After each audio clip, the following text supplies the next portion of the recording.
Halo semuanya, selamat datang di Value Studio. Kembali lagi bersama saya Vera Lois. Oke, kali ini saya akan membagikan sebuah video bagaimana caranya melakukan update stok, baik itu penambahan stok atau pengurangan stok dengan menggunakan trigger. Oke, di sini kita akan membuat sebuah database ya. Nah, di sini saya menggunakan SQL Log ya. Jadi kalau kalian mau belajar banyak mengenai database khususnya MySQL, itu kalian bisa download SQL Log ya, yang biasanya pakai PHP MyAdmin. Jadi ini versi desktopnya. Ini justru kita lebih gampang untuk menggunakan ini ketimbang PHP MyAdmin ya. Jadi kalian download dan install di desktop kalian atau di laptop kalian.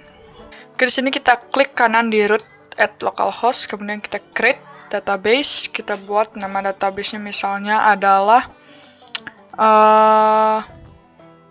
peminjaman, seperti itu. Create. Dan di sini kita akan membuat 3 buah tabel ya. Yang pertama tabel barang, yang kedua tabel peminjaman, dan yang ketiga adalah tabel detail peminjaman. Klik kanan di folder tables, create tabel barang. Jadi ID barang, integer, tipe datanya lengthnya 11, kemudian primary key centang, auto increment centang. Kemudian ada nama barang, tipe datanya varchar, lengthnya saya buat 50 ya. Length itu maksudnya panjang karakter ya. Kemudian stok saya kasih tiny in, karena di sini saya mikirnya karena ini sebuah contoh aja gitu, saya buatnya tiny in ya. Jadi versi paling kecilnya dari integer gitu. Jadi lengthnya saya buat di sini 3 gitu. Jadi 3 aja untuk kolom-kolomnya ya, ID, nama barang, dan stok. Kemudian kita save. Nah, selanjutnya ada tabel kedua ya. Yang pertama itu kolomnya adalah ID peminjaman. Jadi ini untuk tabel peminjaman ya. Kemudian di sini saya cuma dikit aja ada kolomnya gitu ya, yang penting-penting saja untuk sebagai contoh di topik kali ini gitu. Jadi tanggal pinjam, tipe datanya date, kemudian tanggal kembali tipe datanya date, dan yang ini yang penting ya, status. Jadi status ini tipe datanya enum. Jadi enum itu kayak select option gitu ya. Jadi dia akan berupa pilihan gitu ketika kita mau mengisikan sebuah data di dalam database. Jadi value-nya itu adalah dipinjam dan dikembalikan. Jadi dipinjam itu artinya dalam artian kalau peminjaman ini dalam proses masih dipinjam oleh si user, dan dikembalikan ini berarti dalam proses sudah selesai atau sudah dikembalikan barang yang dipinjamnya gitu. Kemudian terakhir di sini ada tabel detail peminjaman. Jadi tabel detail peminjaman itu isi kolomnya yang pertama adalah ID date atau primary key-nya dia, tipe datanya integer, lengthnya 11. Kemudian dia primary key, kemudian auto increment-nya dicentang, pastikan ya, biasanya untuk primary key pasti di auto increment semua ya. Kemudian nih untuk ID peminjaman dan ID barang ini adalah foreign key ya, atau dia itu adalah primary key-nya di tabel peminjaman buku untuk ID peminjaman, dan ID barangnya ini adalah primary key di tabel barang. Karena dia mau direlasikan dengan tabel detail peminjaman, maka primary key dari ID barang dan ID peminjaman buku akan diletakkan di dalam tabel detail peminjaman sebagai foreign key, seperti itu. Nah, kenapa kita di sini membutuhkan tabel detail peminjaman ya? Karena di sini saya berpikirnya bahwa peminjaman itu boleh melakukan peminjaman lebih dari satu barang. Nah, kalau peminjamannya boleh lebih dari satu barang, maka kita memerlukan tabel tambahan yang namanya tabel detail peminjaman, yang dimana dia akan menghubungkan antara tabel peminjaman, tabel master peminjamannya, dan tabel barang.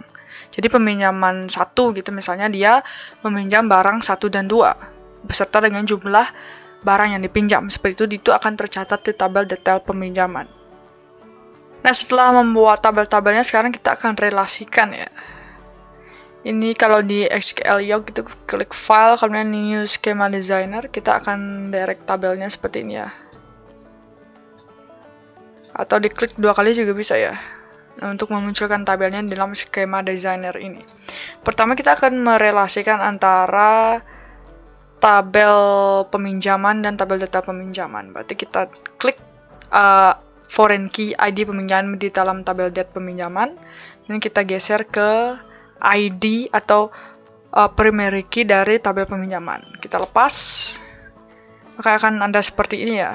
Ini kalau sudah isi antara referencing kolomnya, reference database, reference tabel, dan reference kolomnya ini, kalau udah isi keempatnya ini, klik save aja langsung. Begitu juga dengan yang ID barang ya. Dari date-nya, di mana dia jadi foreign key gitu ya.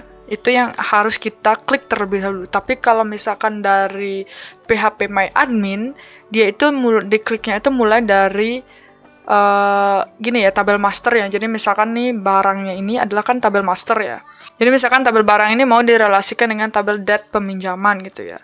Jadi dari ID barangnya yang digeser menuju ke detail peminjamannya untuk direlasikan. Itu untuk di PHP My Admin. Sedangkan kalau di SQL Yolk dia itu terbalik. Bukan seperti ini ya. Jadi dia itu terbalik ya. Jadi dari foreign key-nya dibawa ke primary key-nya. Kalau sedangkan PHP My Admin-nya dari primary key-nya dibawa ke foreign key. Jadi ini foreign key-nya dibawa ke primary key. Dan save. Oke, selanjutnya kita di sini akan langsung buat triggernya ya. Jadi untuk triggernya itu di dalam database peminjaman ini ya, dibuka gitu akan muncul folder trigger nih, klik kanan, kemudian create trigger. Namanya sekarang adalah pengurangan stok gitu dulu ya. Pengurangan stok. Oke, kita di sini akan menggunakan after insert ya. Jadi kenapa after insert? Karena ketika ada data yang masuk ke dalam sebuah tabel, barulah trigger ini akan berjalan gitu maksudnya after insert ya. Jadi di sini untuk stok itu kan jumlah stok pinjamnya kan ada di tabel detail peminjaman ya. Jadi kita di sini akan buat after insert on database peminjaman. Tabelnya berarti adalah tabel detail peminjaman. Seperti ini ya. Karena jumlah stoknya ada atau jumlah stok pinjamnya ada di dalam detail peminjaman. Jadi ketika nanti ada data baru yang dimasukkan ke dalam tabel detail peminjaman, barulah trigger update stoknya akan berjalan. Setelah itu kita enter ke bawah. Setelah for each from begin ini kita langsung buat gini ya, query update. Update tabel barang, set jumlah pinjam ya, bukan jumlah pinjam ya, stok. Jadi set stok sama dengan stok atau stok yang tersimpan di dalam tabel barang ini, stok awalnya dia maksudnya, dikurangi dengan baru new jumlah pinjam. Jadi new jumlah pinjam itu adalah data terbaru dari, atau dia akan get data terbaru dari tabel detail peminjaman. Jadi kalau after insert itu biasanya pasti menggunakan new untuk mengget data terbaru. Dan terakhir tinggal kasih where. Where kita lagi ke tabel barang, where ID barang sama dengan back lagi ke tabel detail peminjaman, new ID barang, titik koma. Jadi sekali lagi untuk nge-get data terbaru karena dia after insert, jadi dia datanya fresh atau terbaru ya, karena dia baru diinputkan ke dalam tabel detail peminjaman. Jadi kita akan menggunakan new. Setelah itu kita langsung menjalankan ya triggernya. Nah ini sukses ya. Nah sekarang kita akan coba untuk menginputkan tabel peminjaman terlebih dahulu ya. Misalkan tanggal pinjamnya adalah tanggal hari ini. Kemudian tanggal kembalinya adalah besok gitu. Statusnya adalah dipinjam. Ini save dulu, kemudian kita isikan tabel detail peminjaman. ID peminjamannya kita ambil dari yang sudah kita inputkan tadi. Kemudian, oh ya ID barang belum ya. Sorry, ID barangnya belum ya. Kita inputkan ID barang dulu ya, misalkan namanya pulpen gitu misalnya ya. Atau motor gitu deh, biar berkelas. Motor gitu, laptop. Stoknya 3 gitu misalnya. Setelah kita isikan tabel masternya atau tabel barang dan tabel peminjamannya, baru kita isikan tabel detail peminjamannya. Jadi kita pilih dari data yang sudah kita inputkan tadi ya. Select. Kemudian ini kita kasih 1 gitu misalnya. Dan save. Dan satu lagi misalkan select ID 2 gitu ya. Terus kita kasih 1 gitu juga ya. Tadi kan saya inputkan tabel barang itu adalah untuk ID 1 dan 2 itu adalah 2 ya. Sekarang coba kita cek. Ini langsung berkurang ya stoknya. Tadi kan 2 ya, motor 2, laptop 2. Jadi sekarang karena sudah terjadi peminjaman ya. Jadi peminjaman ID barang 1 dan 2 itu berjumlah pinjam 1 dan 1, maka stok dari barangnya berkurang 1 ya. Jadi triggernya berjalan untuk pengurangan stok. Nah, setelah pengurangan stok, kita akan membuat satu trigger lagi untuk melakukan penambahan stok ya. Atau pengembalian stok gitu, pengembalian stok. Create. Nah, untuk pengembalian stok ini kita tidak menggunakan after insert ya, tapi kita gunakan after update. Kenapa di sini saya menggunakan after update ya? Karena untuk pengembaliannya itu akan ditandai dari perubahan status yang ada di tabel peminjaman, dari dipinjam menjadi dikembalikan.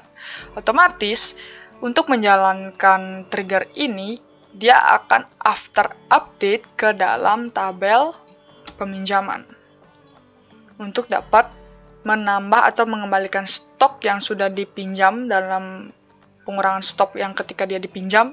Kemudian kita akan mengembalikan lagi stoknya karena proses pengembalian barang. Oke, di sini kita akan deklarasikan sebuah nilai ya. Set add status baru gitu. Sama dengan new status koma. Seperti ini saja. Jadi ini adalah maksudnya kita akan mendeklarasikan nilai status baru ketika ada status baru yang diupdate di dalam tabel peminjaman. Seperti itu. Kemudian di sini kita akan buat if ya. If add status baru sama dengan T2 apa tadi ya nilainya namanya, dikembalikan gitu ya. Dikembalikan. Dan barulah kita buat query update-nya atau query pengembalian stoknya.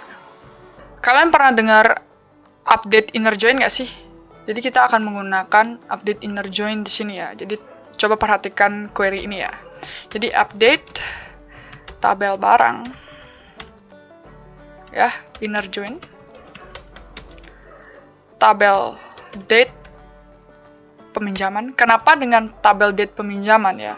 Karena untuk melihat berapa stok atau jumlah stok yang dipinjam itu ada di tabel date peminjaman ya. Jadi jumlah pinjam ini. Jadi itulah kenapa kita akan update tabel barang dan ini di inner join-kan dengan tabel detail peminjaman. Kemudian on tabel seperti inner join biasa ya, date pinjaman, ID apa yang atau kolom apa yang digunakan untuk melakukan relasi. Di sini adalah tabel barangnya ya. Seperti ini. Kemudian barulah kita set. Jadi biasa ya update set atau nilai apa yang akan di-update. Jadi set tabel barang. Stok sama dengan tabel barang.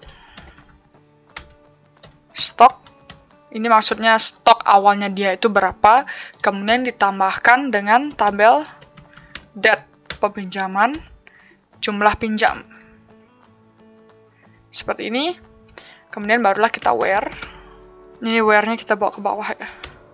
Where tabel date peminjaman dot ID peminjaman sama dengan old ID peminjaman. Titik koma. Yang terakhir and if titik koma. Nah, setelah ini coba kita jalankan ya. Sukses ya. Nah, ini ada keterangan sedikit ya. Kenapa di sini saya menggunakan where tabel detail peminjaman ID peminjaman. Nah, karena di sini kita after update-nya itu menggunakan tabel peminjaman ya. Jadi after update-nya ketika tabel peminjaman yang diupdate, maka triggernya ini akan berjalan. Nah, sedangkan untuk melihat berapa jumlah stok yang dipinjam, kita harus menuju ke tabel peminjaman. Makanya di sini dia di tabel peminjaman itu kan juga ada ID peminjaman ya. Jadi where tabel detail peminjaman ID peminjaman sama dengan old ID peminjaman. Jadi biasanya kalau after update itu dia pasti menggunakan old. Kecuali untuk nilai yang diupdate ya. Jadi kalau misalkan ini kan status itu new status itu maksudnya adalah nilai terbaru yang diupdate itu menggunakan new. Tetapi kalau untuk where-nya biasanya dia menggunakan old. Atau old ini maksudnya adalah data yang dulunya kesimpan atau yang sudah disimpan terlebih dahulu. Sekarang kita akan lakukan uji coba ya. Jadi di sini ID barang 1 dan 2 itu jumlah pinjamnya adalah 1. Kemudian sekarang ID stoknya masih 1 ya. Jadi kalau misalkan dikembalikan harusnya stoknya adalah 2 dan 2 ya. Motor 2, laptop 2. Sekarang kita akan update statusnya menjadi dikembalikan di tabel peminjaman ya. Seperti ini. Sekarang kita cek tabel barang. Ya, stoknya bertambah. So, triggernya berjalan ya. Nah, di sini kan kalian kebanyakan menggunakan PHP MyAdmin ya. Jadi di sini saya akan buka PHP MyAdmin saya untuk melihat bagaimana trigger ini ya, settingan trigger ini karena untuk di PHP MyAdmin itu dia agak beda sedikit ya. Nah, ini untuk settingan pengurangan stok ya. Kalian bisa stop video ini, kemudian kalian bisa lihat bagaimana strukturnya untuk cara pembuatannya di PHP MyAdmin ya. Nama triggernya, tabelnya, waktunya, kejadiannya, kemudian definitionnya, seperti itu ya. Ini untuk pengurangan stok. Nah, selanjutnya ini untuk pengembalian stok. Jadi, kalian boleh stop lagi videonya untuk melihat strukturnya. Jadi, nama triggernya, tabel yang dituju, kemudian waktu, kemudian kejadiannya apa, kemudian definitionnya atau isinya ya. So, sekian yang bisa saya sampaikan untuk video kali ini mengenai trigger, penambahan, dan pengurangan stok. Semoga video ini bermanfaat. Jangan lupa dukung terus VLY Studio. Kita bertemu lagi di video selanjutnya. Terima kasih.